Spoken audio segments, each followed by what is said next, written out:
morning, students. So, welcome to 12th standard biology biobotany class. The lesson title is sexual reproduction in plants.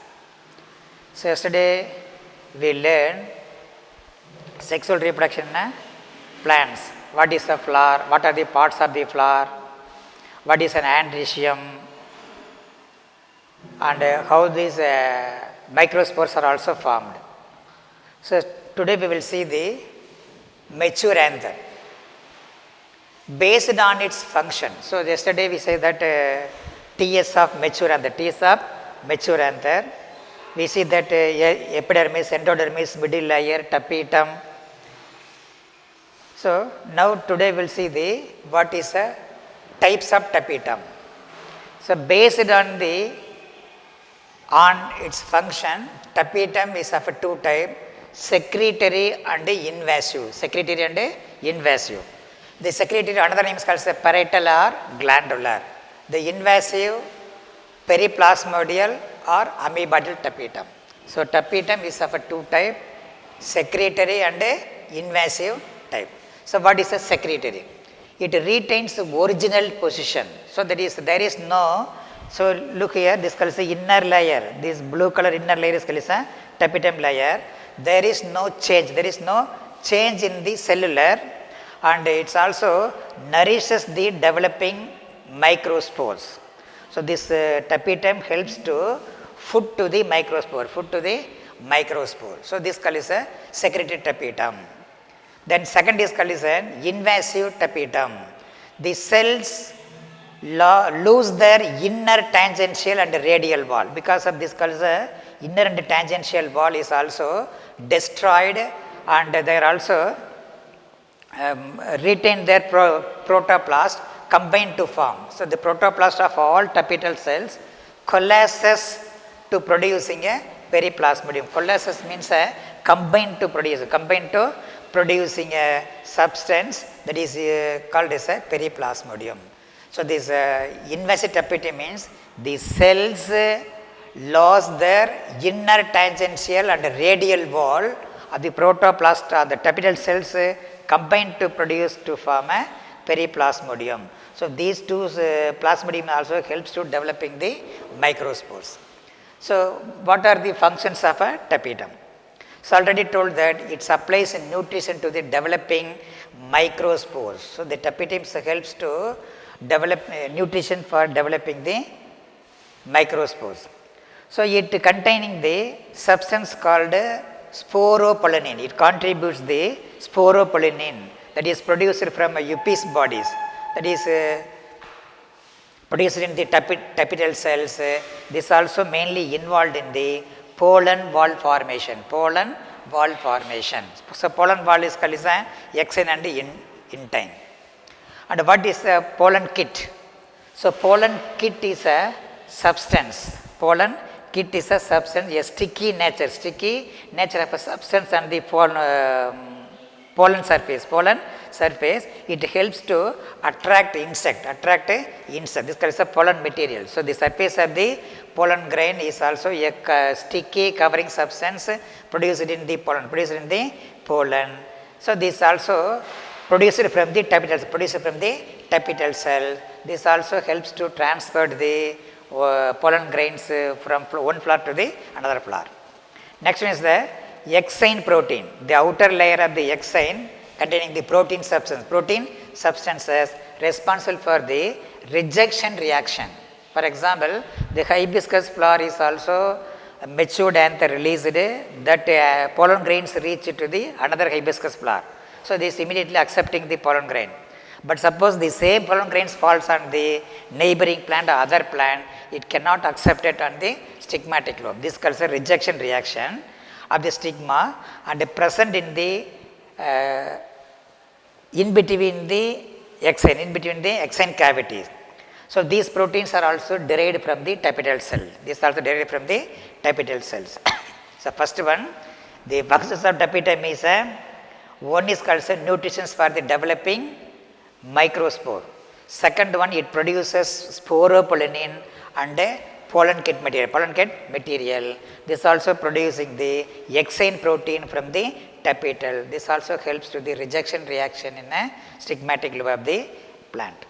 Next layer is called as anther cavity. So next layer is called as anther cavity. Look here. So this is called as 4 lobed. 1, 2, 3 and 4 lobed. So this area we are called as a anther cavity. Anther cavity. It is filled with a microspores in a young stage. Microspores in a young stage undergo meiotic cell division. Meiotic cell division and gives rise to haploid microspores. So this in this microspore mother cell undergo meiotic division gives rise to the haploid microspores. Next one, connective. So the center part of this anther, that is a sterile mass of a sterile parenchymatous tissue and surrounded by the anther lobe. It possesses vascular tissue. Vascular tissue means that supply to these all the parts of this anther lobe. It contributes the inner to the tapetum. It's called a connective. Connective means attached to the stalk. It's called a connective. Next one, structure of microspores and pollen grain. So already I told that what is microspore mother cell. So there is inner sporogenous cells gives rise to microspore mother cell. The microspore mother cell undergo meiotic division gives rise to microspore. That is called as the male gamete. So the pollen protoplast. So the pollen grain containing the pollen consists of a dense mass of a cytoplasm with a nucleus. So these pollen grains consist of a dense mass of cytoplasm with a nucleus. The wall is differentiated into two layers. Outer layer is a thick cellulose and contains sporopollenin. So outer layer is called as a exon layer. Thick cellulose contains sporopollenin. It is not a uniform layer. Look here, some part is called as a ridges, furrow ridges like that. This is not a uniform layer. And is thin at certain areas called germ pore. What's the name? Germ pore. So this also helps to pollen grain germination in the style region. So what is an intine? Intine is a thin, uniform. Look here, this is called a uniform layer. Contains pectin, cellulose, hemicellulose. These materials are also together with a protein. So what is a sporopollenin? So sporopollenin is a substance. This also resistance to the physiological function. This is it will protect the pollens from the other natural like sunlight, temperature also protect from the pollen grain. So sporopollenin generally absent in the germ pore. So this ridge-like structure is called as a germ pore. There is a small opening is called as a germ pore. The sporopollenin is absent in these areas. So the surface of the area is some plants have a smooth in nature, some of the plants have a sculptured. Sculpture means a designed. So due to the presence of sculpture in the pollen grain, it is used for the classification and plant identification of used in some of these taxonomists. So the surface of the pollen, some plants, the surface of the pollen grain is either smooth or sculptured because of this is used for the classification and plant identification. So the shape and size of the pollen grains varies from species to species. So the size and shape of the pollen grains varies to species. Example, 10 micrometer in Myosotis, only for 10 micrometer. This also imagine very small, and then 200 micrometer in the members of a family, Cucurbitaceae and Nyctaginaceae.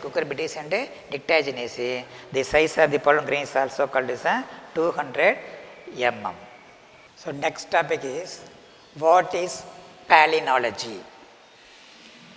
So all of you are studying cytology, embryology, physiology, etc. But this new term is called palynology.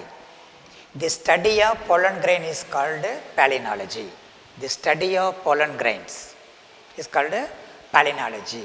So why we studied this pollen grain? So it helps to identify the distribution of coal and oil field. It's very important. For example, in the decades, so this earthquake or natural calamities occur, what happened? The trees and everything are also buried under the soil. After a million of years ago, they are changed into a oil. So at the time, the pollen grains does not destroy. It also remain in the soil. So after digging this oil field, we are collecting and they are collecting the samples and searched to collecting the pollen grains. So we can identify the age of the plant. So we can easily identify the age of the plant. For example, gymnosperm mold or in the Precambrian period. So we can easily identify. So this palynology helps to identify the distribution of coal and oil fields. So that is reflects the vegetation of an area. So for example, in the dinosaur is also completely destroyed. We don't know how this origin, but archaeologists also told that the dinosaur is abundant in the gymnospermic world. So what is a gymnosperm? Gymnosperm means previous to angiosperm. So what is meant by cryopreservation? What is meant by cryopreservation? So we have already studied in physics. This is a recent technology. This is a cryopreservation. So any material or any substances we can keep in minus 190 degrees centigrade under the temperature we can keep these things is called as a cryopreservation by using the substance called liquid nitrogen. When you keep any substances under minus 190 degrees centigrade in a liquid nitrogen, it cannot destroy it. So it's also lived for a long time. So it is used to preserve the pollen in a viable condition. Viable means living. Viable means a living condition. For example, blood bank. So we are also collecting blood from the various people. We are keeping the preservation like that. So for prolonged duration. So it is used to store pollen grains of economically important crops for breeding program. So nowadays they are also used for all these grains, vegetables, everything is also obtained from the biotechnology by using the genetic engineering. So this is also genetically modified food. So when we are collecting these pollen grains from the previous decade, we can cross it with a plant breeding program, we can obtain the new generations. So first we are already told that in the tapetum, what is meant by sporopollenin, what is meant by pollen kit. So first one, sporopollenin, it is derived from carotenoids. It is resistant. Resistance means protective from physical or biological decomposition. So that is also protect these pollen grains from the desiccation. It also withstand in a high temperature and resistance to strong acid, alkaline and enzyme reaction. So that is also found on the surface of the pollen grain. It protects from the natural desiccation. What is a pollen kit? It is also derived from the tapetum. It is an yellow colored or orange colored. This also made from a carotenoid. This also obtained from a carotenoid. It is an oily layer. Forming a thick viscose like or sticky nature or gel like structures that is found on the surface of the pollen grain. So this also when the pollen grains are dispersed by the wind falls on the stigmatic lobe. When falls on the stigmatic lobe, this sticky substance also capture the pollen grain. It not released from the stigma. So that is called as an sticky nature. It attracts insect. Sometimes it protects the damage from the ultraviolet radiation. So these are the two questions are asked in a 2 mark or 3 mark question. So what is a pollen kit? What is a sporoplan? How to prepare it? Next topic is a development of male gamete. So microspore is the first cell of a male gamete. So first we say that flower consists of 4 whorls: calyx, corolla, androecium, gynoecium, etc. The androecium producing the pollen grain. So the pollen grain producing the microspore. So microspore is the first cell of a male gametophyte. It is a haploid. Haploid means a half number of chromosome in the microspore. So all the changes takes place only in the microsporangium. So then this microspore is called as a uninucleate globose, or there are various structures of microspores. The microspore consists of the 2-layer outer exine and inner intine. So only they are also uninucleate. So the nucleus of the microspores divided into two unequal division. So a large irregular nucleus with abundant food reserve material is called a vegetative cell. So the nucleus of the microspores divide into unequal division. The large irregular shaped nucleus with abundant food reserves, this cell is called as a vegetative cell. Then another cell is called as a very smaller one, we are called as a generative cells. This generative cells again divided into two, they also gives rise to two male gamete. So these two male gametes also is the ready to fertilizer for the ovule. So this called at this stage, when these pollen grains is transferred to the one flower to the another flower is called as a pollination. So already studied in 10th standard. What is a pollination? Pollination is the transfer of pollen grains from one flower to the another flower, one flower to the another plant. So at the time, the pollen is liberated only two-celled stage, that is an vegetative and a generative cell. After reached these pollen grains to the stigmatic lobe, that pollen grains, the generative cells divided into two male gamete and one vegetative cell. One vegetative cell is called as a three-celled stage. So most of the angiosperm, the pollen is liberated two-celled. Sometimes asking a one mark question. So most of the 60% of angiospermic plants, the pollen is liberated only in a two-celled stage. That is, one is called vegetative and generative cells. The remaining development is also takes place on the only in the stigmatic lobe.